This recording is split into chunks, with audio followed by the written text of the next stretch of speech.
एक बार फिर स्वागत है आपका हमारे नए वीडियो में। तो ये हमारा पहला सेशन है, वो 1000 क्वेश्चंस लेंगे हम उसमें। तो आज 176 से शुरू करते हैं इस वीडियो में 200 तक। तो सबसे पहला प्रश्न है आज का, जैव विविधता को किस रूप में भी जाना जाता है? तो जैव विविधता को पारिस्थितिक तंत्र विविधता के रूप में भी जाना जाता है। नेक्स्ट क्वेश्चन है, किसी नदी में मछलियों का न होना किस बात का सूचक है? तो इसका आंसर होगा प्रदूषण के सभी क्षेत्र, क्योंकि जहाँ पर प्रदूषण होता है वहाँ पर मछलियाँ नहीं पाई जाती, इसी वजह से। नेक्स्ट क्वेश्चन है हमारा, पौधों में जल का परिवहन किसके माध्यम से होता है? तो इसका आंसर होगा जाइलम के माध्यम से होता है। इसके बाद हमारा नेक्स्ट क्वेश्चन है, एरेनियोलॉजी क्या है? तो इसका आंसर होगा मकड़ियों का अध्ययन। मकड़ियों का अध्ययन किस में होता है? तो एरेनियोलॉजी में। अगला क्वेश्चन है, दालें पादपों की किस कुल से प्राप्त होती है? तो उसका आंसर होगा लेग्यूमिनोसी से प्राप्त होता है। इसके बाद हमारा नेक्स्ट क्वेश्चन देखते हैं आज का, देश की आर्थिक प्रगति का निर्धारण किसके आधार पर किया जाता है? तो इसका आंसर होगा देश की प्रति व्यक्ति आय में वृद्धि। इस आधार पर ही किया जा सकता है। इसके बाद हमारा अगला क्वेश्चन आता है। तो अगला क्वेश्चन है, किसी अर्थव्यवस्था में पूंजी निर्माण निर्भर करता है, किस पर निर्भर करता है? इस तरीके से पूछा है, तो इसका आंसर होगा कुल बचत पर ये पूरा का पूरा निर्भर रहता है। उसके बाद का प्रश्न है हमारा, स्वर्ण मुख्यतः किससे संबंधित होता है? तो इसका आंसर होगा अंतर्राष्ट्रीय बाजार से। अंतर्राष्ट्रीय बाजार से स्वर्ण संबंधित होता है, क्योंकि पूरे वर्ल्ड में वो बिकता है, इसी वजह से। और देखते हैं आज का नेक्स्ट क्वेश्चन अगला, मांग पैदा करने के लिए क्या ज़रूरत है? तो उसकी एक ही वजह होती है, आय। उसकी आय की मांग होती है, इसी वजह से मांग पैदा होती है। उसके बाद अगला क्वेश्चन देखते हैं आज का, भारतीय औद्योगिक विकास बैंक की स्थापना कब की गई थी? तो जुलाई 1964 में, 1964 में जुलाई महीने में की गई थी। हमारा अगला क्वेश्चन है, योजना आयोग के अध्यक्ष कौन है? तो उसका आंसर होगा प्रधानमंत्री। योजना आयोग के अध्यक्ष प्रधानमंत्री।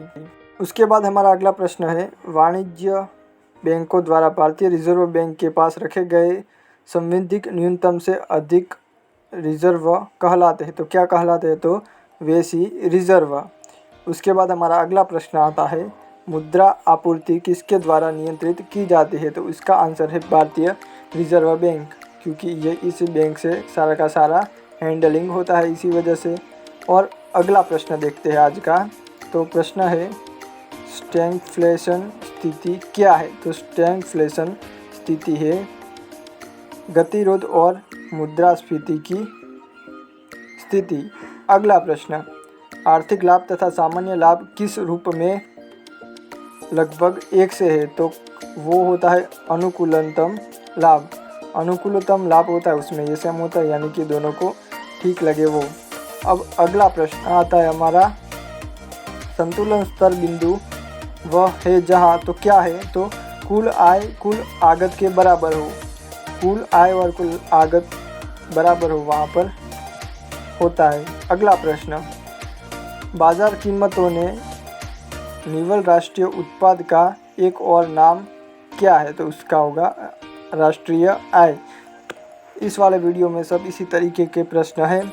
अगला प्रश्न, कृषि उत्पादकों का श्रेणीकरण और मानकीकरण के किस माध्यम से होता है? तो उसका आंसर होगा विपणन और निरीक्षण निदेशालय। अगला प्रश्न देखते हैं, वित्त आयोग का गठन।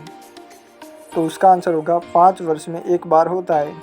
वित्त आयोग का गठन, नीचे हमारा आंसर है 5 वर्ष में एक बार होता है। अगला प्रश्न देखते हैं, प्रचालन अधिशेष कहाँ उत्पन्न होता है? तो उसका आंसर होगा उद्यम क्षेत्रक में।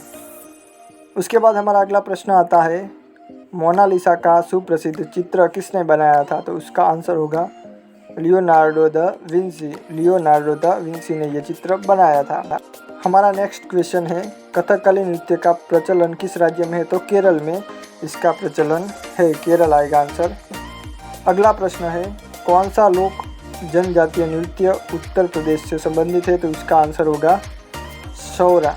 सौरा ये और इसी से उत्तर प्रदेश से संबंधित है। उसके बाद हमारा अगला प्रश्न आता है, वो है पुष्कर देसाई ने कौन सी पुस्तक लिखी है? तो इसका आंसर होगा witness the night. Witness the night. और अब इस वीडियो का आखिरी प्रश्न, सचिन तेंदुलकर द्वारा कौन सी पुस्तक लिखी है? तो इसका आंसर होगा प्लेइंग इट माई वे। ये उनके द्वारा लिखी है। तो आज यहीं तक रखते हैं, कल नेक्स्ट में और भी प्रश्नों के साथ मिलेंगे। तो गाइस वीडियो पसंद आई तो लाइक करो, चैनल में नए हो तो सब्सक्राइब करो और मिलते हैं कल बहुत सारे अगले वीडियो में नए प्रश्न के साथ। तो मिलते हैं कल।